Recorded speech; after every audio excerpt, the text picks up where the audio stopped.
ఆదికాండము 49వ అధ్యాయము 25వ వచనంలో మాటను మనం చదువు. కింద దాగి ఉన్న అగాధ జలముల దీవెనలతోనూ స్థనముల దీవెనలతోనూ గర్భముల దీవెనలతోనూ నిన్ను దీవించు. సర్వశక్తుని దీవెన వలనను అతని బాహుబలము దిట్టపరచును. దిట్టపరచబడును. ఇక చివరికి వచ్చింది చూడండి 29. ఎవరి దీవెన చొప్పున వారిని దీవించేదను. ఇది దేవుని యొక్క వాగ్దానం. ఎవరి దీవెన చొప్పున వారిని దీవించేదనని దేవుని వాక్యం తెలియజేస్తాం. చదవబడినటువంటి హెబ్రీయులకు రాసిన పత్రికలో కూడా వారు కొన్ని దినముల మట్టుకు తమ ఇష్టం వచ్చినట్లు మనను రక్షించరు, కానీ మనము తన పరిశుద్ధతలో పాలు పొందవలెనని మన మేలు కొరకే ఆయన శిక్షించుచున్నాడు. ఈ వాగ్దానము యాకోబుకి ఇచ్చినటువంటి వాగ్దానం. ప్రియా దేవుని బిడ్డలారా, ఎవరి దీవెన చొప్పున వారిని దీవిస్తాను. ఎందుకు? ఆయన 12 గోత్రాల వారిని పిలిచి ఈ రీతిగా వాగ్దానం ఇస్తాను. మీ ప్రవర్తన బట్టి, మీ క్రియలను బట్టి, మీ చేష్టలను బట్టి, మీ నడవడికను బట్టి, మీ యొక్క సమస్తమైనటువంటి మనుగడను బట్టి నేను మిమ్మల్ని దీవిస్తాను. 12 గోత్రపు దేవుని బిడ్డలారా, మీకు నేను వాగ్దానం ఇస్తున్నానని దేవుడు ఇక్కడ పలుకుతా ఉన్నాడు. కాబట్టి వాగ్దానం ఇచ్చేటటువంటి వాడు, దీవెనలు ఇచ్చేటటువంటి వాడు ఎవడు? సర్వశక్తిమంతుడు. సర్వశక్తిమంతుడు అంటే దేవుడు. దేవుడు ఈ వాగ్దానం ఇస్తున్నాడు. వాగ్దానం ఇచ్చి 12 గోత్రాల వారిని మీ యొక్క పనుభారములను బట్టి నన్ను మర్చిపోతారేమో, మీ యొక్క స్థితిని బట్టి నేను దీవిస్తాను, ఆశీర్వదిస్తానని ఈ వాగ్దానంలో రాయబడి ఉన్నది. కనుక మనం కూడా మన పనులను బట్టి, మన స్థితిగతులను బట్టి ఎంత మాత్రం కూడా దేవుని విడిచిపెట్టకూడదు. ఎందుకు దేవుని విడిచిపెట్టకూడదు? విడిచిపెడితే దేవుడు మనకు దూరం అయిపోతుంది. మనము దేవునికి దూరం అవుతాం, దేవుడు మనకి దూరం అయిపోతాం. అందుకనే ముందుగానే విడిచిపెట్టక ముందే ఈ యొక్క 12 గోత్రాల వారిని పిలిచి ఈ 49వ అధ్యాయంలో మొదటి గోత్రం నుంచి చివరి గోత్రం వరకు రాయబడి ఉంటుంది అనమాట. వాళ్ళందరినీ పిలిచి వాక్యాన్ని చెప్పి వింటే సరి, వినకపోతే మీరు నరకానికి పాత్రులు అవుతారని వాక్యంలో తెలియజేస్తారు. ఈ దినం అంశం ఏమిటి అంటే సర్వశక్తిమంతుడు క్రీస్తు. సర్వశక్తిమంతుడు యేసు. సర్వశక్తిమంతుడు అభిషక్తుడు. సర్వశక్తిమంతుడు రక్షకుడు. సర్వశక్తిమంతుడు సర్వోన్నతుడు. అందుకే క్రిస్మస్కి ఆనందించేలాంటి పాటలు 3 పాటలు రాసుకున్నాము. సర్వోన్నతమైన స్థలములలో దేవునికి మహిమ, దేవునికి ఘనత. సర్వోన్నతమైన స్థలములలో దేవునికి మహిమ, దేవునికి ఘనత. కాబట్టి సర్వోన్నతమైన సర్వశక్తిమంతుడు గురించి మనం ఎప్పుడు ఆలోచించాలి. ఎంతో చక్కని పాట. గత సంవత్సరం, మరి ఈ సంవత్సరం, పోయిన సంవత్సరం క్రిస్మస్. ఆ క్రిస్మస్లో చాలా ప్రాముఖ్యమైన 3 పాటలు రాయింది. కాబట్టి సర్వశక్తిమంతునికి మనం దూరం కాకూడదు.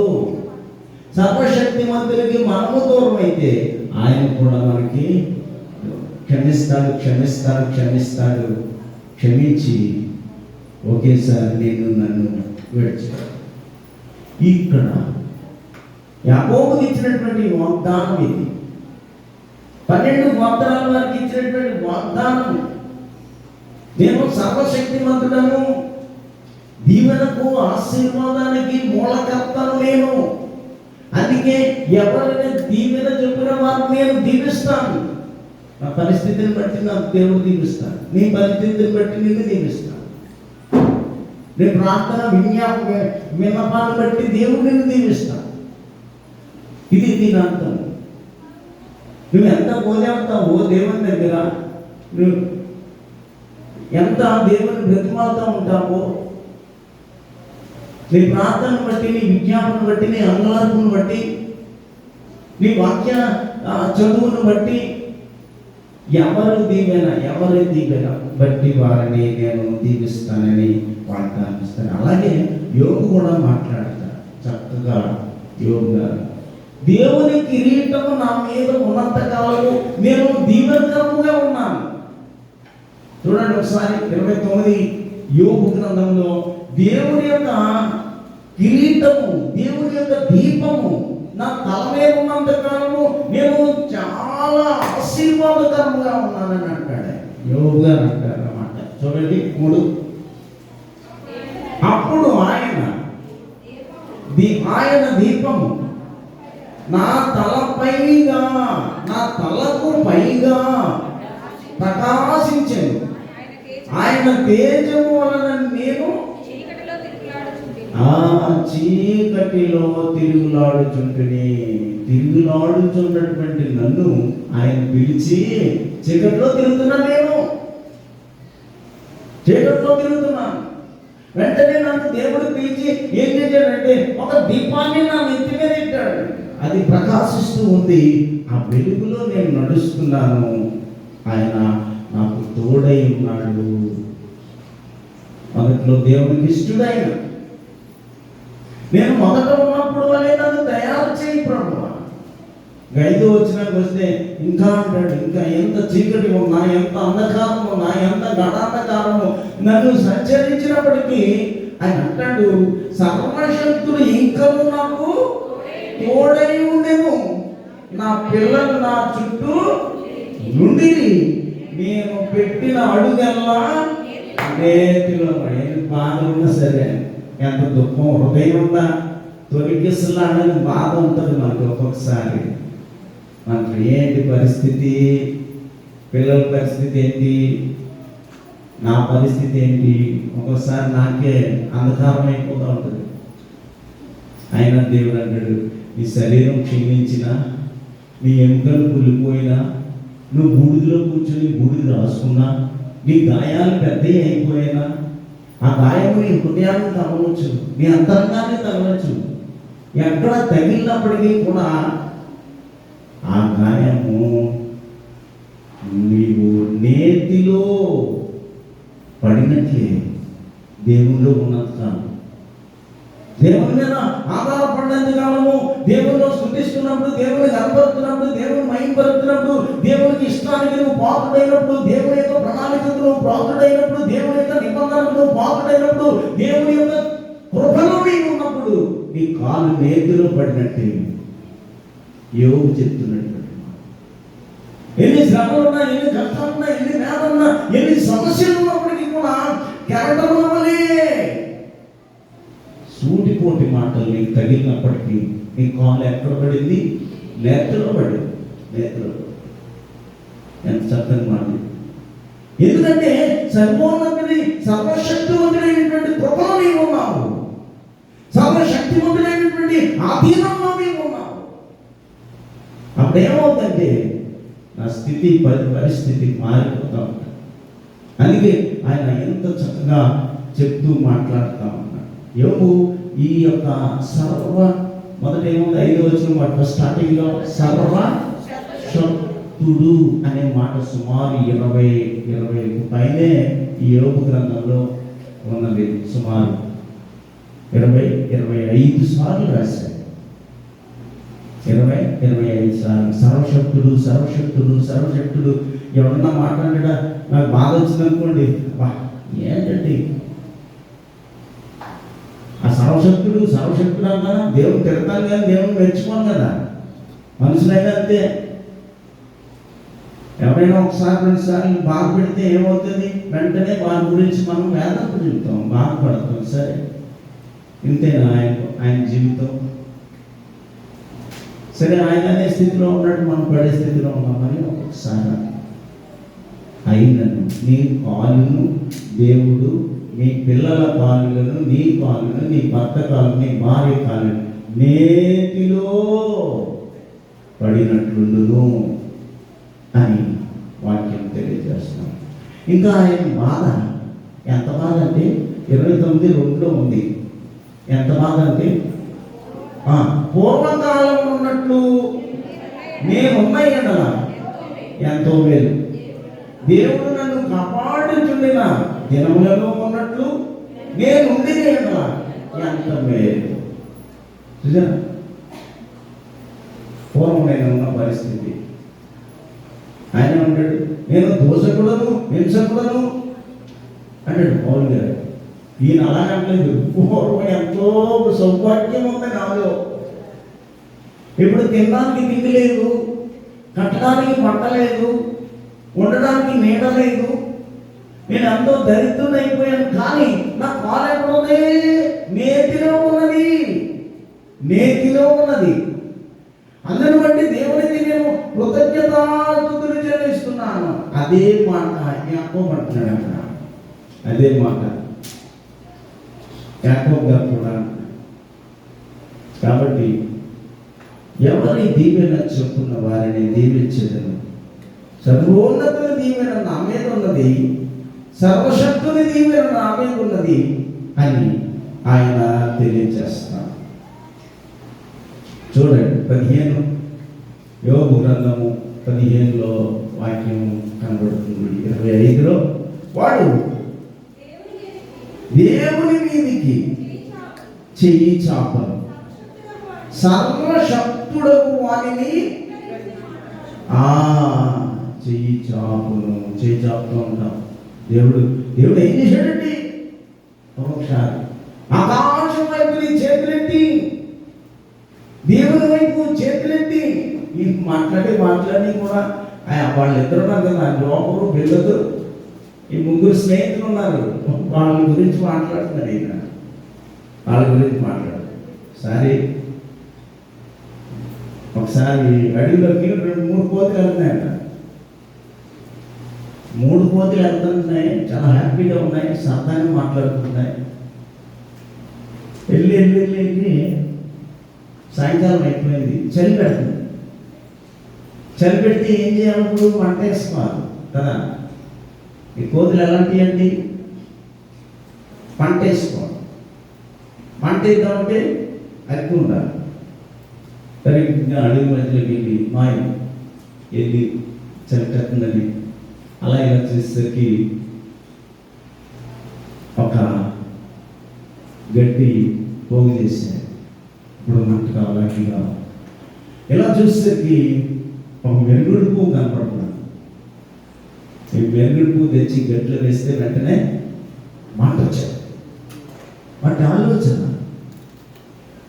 ఈ గట్లో వేసినట్టే గట్టు వెలుగుతుంది కనుక వెంటనే మంట వచ్చేస్తుంది, మనం చలి కావచ్చని చలి ఆగినట్టు ఫీల్ అయిపోతున్నాయి. ఆ మంట దగ్గర కూర్చొని వీళ్ళు చేసిన పని ఏంటి? మెరుగుడు పువ్వు తెచ్చి ఇందులో వేసేది. ఇందులో వేసిన తర్వాత వెలుగుతాయని వెయిటింగ్లో ఉన్నారనమాట. కాసేపు వెలుగుద్ది, మంట కాకినట్టు ఫీల్ అవుతున్నాయి ఈ కోతులు 3. కాసేపు వెళ్తాయి. ఆకాశం నుంచి ఒక పక్షి చూసి ఇదేంటి, వీళ్ళు 3 కూర్చుని ఈ గడ్డిలో మెరుగుడు పువ్వు వేసి మంట వస్తుందని ఎదురు చూస్తున్నట్టున్నారు వీళ్ళు. మనం చెప్దాం వెళ్ళి అని మనిషి చెప్పడానికి ఆ పక్షి ప్రయత్నం చేసి వచ్చాను. ఒక కోత చెప్పిన 3 కోతులకి లైనట్టు చెప్తుంది, ఇది ఎలగదు, ఇది మంట కాదు, ఇది శాశ్వతమైన మంట కానీ ఇది తాత్కాలికమైనది. దేవుడు ఒక సృష్టిలో ఒక భాగము మెరవడం అంతే, అదే తప్ప అగ్ని మాత్రము కాదు అని పోతే చెప్పింది. ఒక ఇలా రెండో పోతే ఆ పోతికి అలా చెప్తే అయ్యయ్యో ఇది ఎలగదు, ఇది మంట కాదు, ఇది తాత్కాలికమైందని చెప్తే మూడో పొద్దుకు చెప్తే వెంటనే పీక్ పట్టుకుందంట. వాళ్ళు ఇద్దరు చెప్తే నీకు అర్థం లేదా, ఇప్పుడు చూడు నేను ఏం చేస్తాను, ఆ మంటలోనే కాల్చేస్తాను నేను అని పట్టపట్టమని రోడ్డు కొట్టి అక్కడ ఉన్న రాయికి కొండకేసి కొట్టింది పోతి. అంటే ఇప్పుడు ఏమర్థమైంది, నీతిమంతులు కాని వారికి ఎంత నీతిని బోధించినా గంగలో పోసిన నీరే.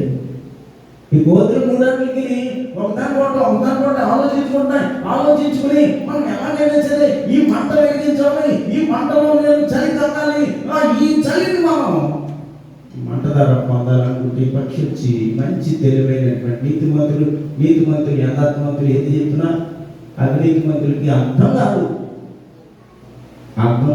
కోతి యొక్క ఆ పక్షి యొక్క తల పట్టుకుని గోడకేసుకొట్టి బండకేసుకొట్టి పక్కన పడేస్తారు. తెల్లవారు చూస్తున్నారు, తెల్లవారు ఎలుగుతుంది అన్నమాట. అలాగే అయ్యో వారి తప్పు వారు గ్రహించారు, అయ్యో మనం చేసేది తప్పిది పొరపాటు, ఎందుకంటే అది తాత్కాలికమైన దానికోసమే మనం ప్రయాసపడాలి. శాశ్వతమైనటువంటి దేవుని విడిచిపెట్టాం. దేవుని జ్ఞానం నీలో ఉంటే దేవుని యొక్క ఆ శ్రేష్టమైనటువంటి దివ్యమైనటువంటి ఆలోచన విధానం నీలో ఉంటే తప్పుడు ఆలోచన నీలో రాదు. ఈ దీపము తాత్కాలికమైనది, ఇది శాశ్వతమైనది కాదు. శాశ్వతమైనది ఏదో, నీతి ఏదో, అన్నిటి ఏదో, పవిత్రత ఏదో, పరిశుద్ధత ఏదో మనం ఎప్పటికప్పుడు గమనించుకుంటాము. అందుకే వాడు దేవుని మీదకి చెయ్యి ఎత్తును, దేవుని మీదకి చెయ్యి ఎత్తాడు. ఆయన ఇస్కరియోతు యూద యేసు ప్రభువుని శిక్షించడానికి, యేసు ప్రభువుని సిలువకు అప్పగించడానికి తన మడమను ఎత్తెను. 27:3 యోబు గ్రంథంలో మరొక మాట చూద్దాం. 27:3 నా న్యాయమును పోగొట్టిన నా దేవుని జీవము తోడు నా ప్రాణమును వ్యాకులపరచిన అది లేక. ఇప్పుడు అంశం ఏంటి? మంతుడు, సర్వశక్తి మంతుడు. నా వ్యాకులము, నాలో ఎన్నో కష్టాలు ఉన్నాయి, నాలో ఎన్నో వేదన ఉంది, దుఃఖం ఉన్నది, సమస్య ఉన్నది. ఎలా ప్రభు రేపటి తిరుగు నేను నడవలసిన నా స్థితి ఏంటి, నా గతి ఏంటి, నా పరిస్థితి, నా పిల్లల పరిస్థితి ఏంటి, రేపు నేనేం చేయాలి? వ్యాకులము, వేదన. ఒక్కొక్కసారి మనం కూడా ఆ రీతిగానే అయిపోతూ ఉంటాను. అందుకే ఆయన అంటాడు, నా న్యాయమును పోగొట్టి నా దేవుని జీవం తోడు నా ప్రాణము వ్యాకులపరిచిన సర్వశక్తుని తోడు అని ఆయన తెలియజేస్తున్నాడు. వీళ్ళు నిరంతరం ఏంటంటే సూటిపోటు మాట్లాడుతున్న ఈ యొక్క బెల్గదు, జోపరు, ఇంకా ఉన్నాడు, ఇంకో ముగ్గురు ఉంటారు కదా, ఎలిఫస్.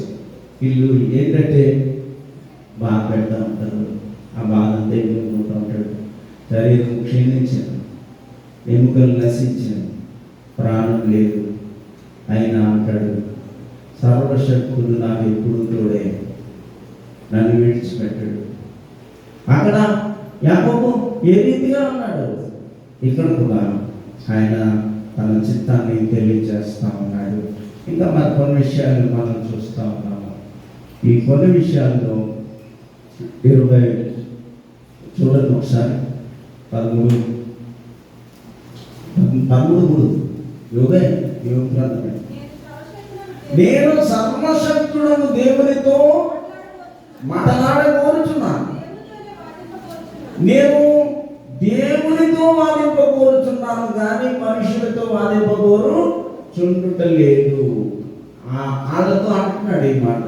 ఒరే అబ్బాయి, నేను ఎంత మాత్రము దేవునితోనే మాట్లాడతా. దేవుడు శక్తిమంతుడు, ఆయన సర్వశక్తిమంతుడు. నీకు కష్టం వచ్చినప్పుడు ఇతరులతో పంచుకునే కంటే దేవునితో పంచుకోవడమే మేలు. శ్రమ వచ్చినప్పుడు దేవునితో పంచుకుంటే కంటే బయట వారితో ఎంత మాత్రము వ్యర్థం. అందుకే ఎన్నో విషయాలు మన జీవితాల్లో జరుగుతూ ఉంటాయి.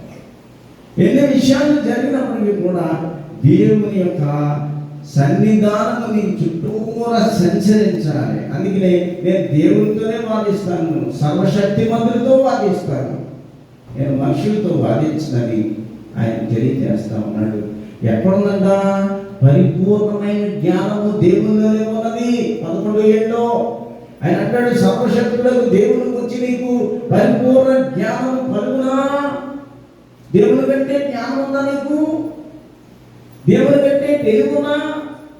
దేవుని కంటే వివేకం ఉన్నదా? దేవుని కంటే శ్రేష్టం ఉన్నదా నీకు? మానవ మాతృలము, మనము మనుషులము మాత్రమే. దేవుడు ఉన్నతమైన వాడు. ఆయన సర్వోన్నతుడైన సర్వ సృష్టికర్త. అదే 27:10 కూడా 27:10 నాకు సర్వశక్తుని యందు ఆనందించునా వాడు అన్ని సమయంలో దేవునికి ప్రార్థన చేయునా. దేవునికి వ్యతిరేకంగా ఎప్పుడైనా ప్రార్థన చేస్తాడండి? దేవుడు అంటే నిర్లక్ష్యము, దేవుడు అంటే అశ్రద్ధ, దేవుడు అంటే వ్యతిరేకత, దేవుడు అంటే ఎంత మాత్రము కూడా లెక్క ఉండదు. వాడు ఎల్లప్పుడూ ప్రార్థన చేస్తాడా? దేవుడికి అయిష్టుడు చేయడు. అయిష్టుడు ఎప్పుడు ప్రార్థన చేయడు. సర్వశక్తుడు వాడు సర్వశక్తుని యందు ఆనందించునా ప్రార్థన చేయకపోతే అండి. వాక్యం చదవకపోతే సర్వశక్తుని యందు ఆనందించునా, సంతోషించునా? యోగు గారు అంటున్నారు ఈ మాటలన్నీ కూడా. ఆయన దుఃఖము అంతా ఇంత కాదు. ఎంత దుఃఖం వచ్చినప్పటికీ కూడా ఆయన పాదము నేతిలో ఉన్నది, నేతిలోనే ఉన్నాడు. అది శ్రమ వచ్చిన, బాధ వచ్చిన, సమస్య వచ్చిన, ఇబ్బందులు వచ్చిన, ఇక్కడికి వచ్చిన, కన్నీళ్ళు వచ్చిన, నా పాదాలు మాత్రం ఉంది. నా తల మీదేమో మంచు ఉంది, నా పాదములేమో నేతిలో ఉన్నాయంట. ఎంత మంచి మాట. నా తల మీద ఏముందంట? మంచు. మంచు అంటే నీరు, నీరు అంటే వాక్యము. మంచు అంటే నీరు, నీరంటే వాక్యం. మంచు అంటే తెలుగు, తెల్లని. మొదట అన్నాడు కదా 3వ వాక్యం, దేవుని దీపం తల మీద ఉందంటాడు. దేవుని దీపం తల మీద ఉంది, దేవుని మంచు తల మీద ఉంది, దేవుని నీరు తల మీద, దేవుని వాక్యం నా తల మీద ఉంది. కాబట్టి నా పాదాలు ఎక్కడ ఉన్నాయి?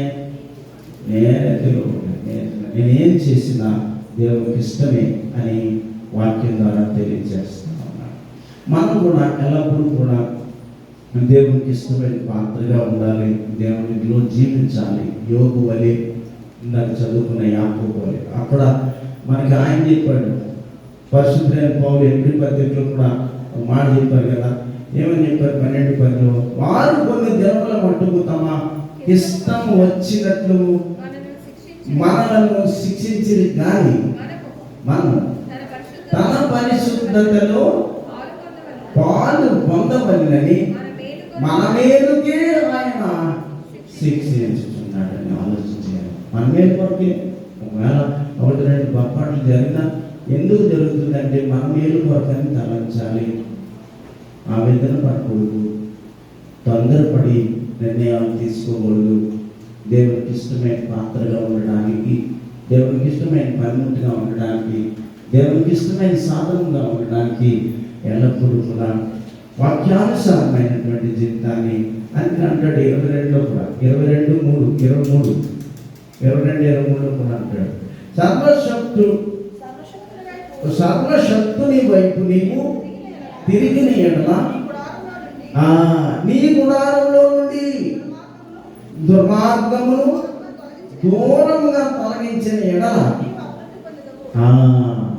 నిజంగా చెమకొస్తే భలే మాట్లాడేసాడు. అభివృద్ధి, ఫలించి, విస్తరించి.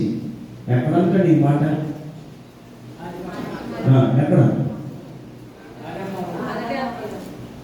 28లో 29 అంటాడు. ఏమంటాడు? మీరు ఫలించి, విస్తరించి, అభివృద్ధించారు. ఎన్న వాక్యం అది? 28 అదే 1:28. నేను దగ్గర ఉన్నా. ఎక్కడికి వెళ్తాను? నేను ఇక్కడే ఉంటాను. ఆవిడ దేవుడికి దగ్గరగానే ఉంటాను. 28 రైట్. ఏమన్నాడు? అభివృద్ధి, అభివృద్ధి, ఫలించుటలో, అభివృద్ధి చెందుటలో, విస్తరించుటలో అన్నాడు. ఆదామును అమ్మను ఏ రీతిగా అభిషేకించాడు? ఆ అభిషేకము ఇక్కడ యోబు గారు ఏమనుకుంటున్నాడు? మళ్ళీ ఒకసారి చదువుకుందాం. నీ గుడారంలో నుండి దుర్మార్గతను దూరంగా తొలగించిన ఎడల. గుడారము, ఇది గుడారం, ఇది గుడారం. ఈ గుడారం ఎలాగా? ఆకాశం ఒక గుడారం, నీ ఇల్లు ఒక గుడారం, నీ శరీరం ఒక గుడారం. ఈ శరీరము లోపల ఉన్నదే దేవుని యొక్క ప్రాణం. ఎన్ని రక్షణ కవచాలు ఉన్నాయో లెక్కపెట్టండి. ఈ ప్రాణాన్ని కాపాడడానికి, ఈ ప్రాణాన్ని కాపాడడానికి ఒకటి ఆకాశం గుడారం అయితే, ఆకాశం మహాకాశాలు, 3 ఆకాశాలు అయిపోయాయి. 2వ ఆకాశం అయిపోయింది, 3వ ఆకాశం అయిపోయింది. 3వ ఆకాశం కింద ఒక ఇల్లు ఉంది. ఇంటిలో మనలో ఈ గుడారంలో నుండి పాపాన్ని తొలగించు, ఈ గుడారంలో. అప్పుడు నీలో అభివృద్ధి ఉంటుంది, అప్పుడు నీలో విస్తరించడం ఉంటుంది, అప్పుడు నీలో ఫలించడం ఉంటుంది. చింతించకు. వచ్చినటువంటి కష్టాన్ని బట్టి, శ్రమలను బట్టి నువ్వు చింతించకు, కానీ నీవు ఎన్నటికైనా అభివృద్ధిని పొందేను అని యోబు ఈ మాటలు తెలియజేస్తాను. ఇక చివరి వాక్యం 22:2. నీతిమంతులపై ఉండుట సర్వశక్తులకు దేవునికి సంతోషమా? నువ్వు యథార్థముగా ప్రవర్తించుట ఆయనకు లాభం పెట్టండి, మాకే లాభం. నువ్వు నీతిమంతుడిగా ఉండుట ఆయనకు సంతోషమా?